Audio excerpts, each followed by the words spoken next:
If you're a HMO investor, these are the top things that people often overspec and then end up spending way more money than they actually need to.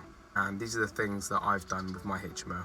So with the actual design intent for this HMO, I've been really specific with the contractor and made sure that all of the items which, I am spending the money is actually going to bring me a return, whether that's rent, tenant experience, less voids, and just overall longevity of the HMO. So in all of the en-suites, we've got splashback panels instead of tiles. One, these are much cheaper and they actually look very nice. But two, they don't get grout in between all of the tiles, so it means that they're going to be a lot more durable and not going to look mucky after about 6 months really.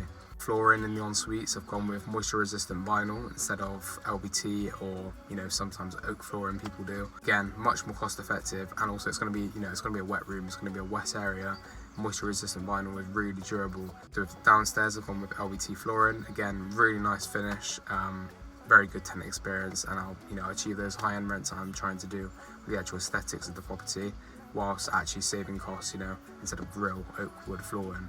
The kitchen, I'm not overspec'd it, so I've been really conscious of, not doing any curved cabinets, special handles, any kind of bespoke areas of the kitchen, just making it functionable, making sure that I've got enough ovens, enough hobs, it looks nice, there's enough space for the fridge freezers, the washer dryers, the dishwasher, etc. And there's enough cupboards for all of the tenants. We're actually retaining all of the radiators in the property, so they're actually pretty new, and the plumber went down last week, so prior to the actual build starting and prior to us finalising the cost in the actual contract, the plumber went down and did like a little survey on the pipe work, and we can get this flushed, so it will still have the same experience as a new set of pipe work, but obviously with all the cost savings with that.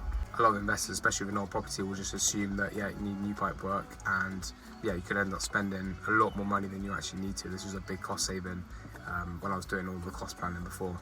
I'll do another video following this on where you actually should be spending your money, where you're actually going to get a return on this, so keep your eyes peeled for that. Last one, team.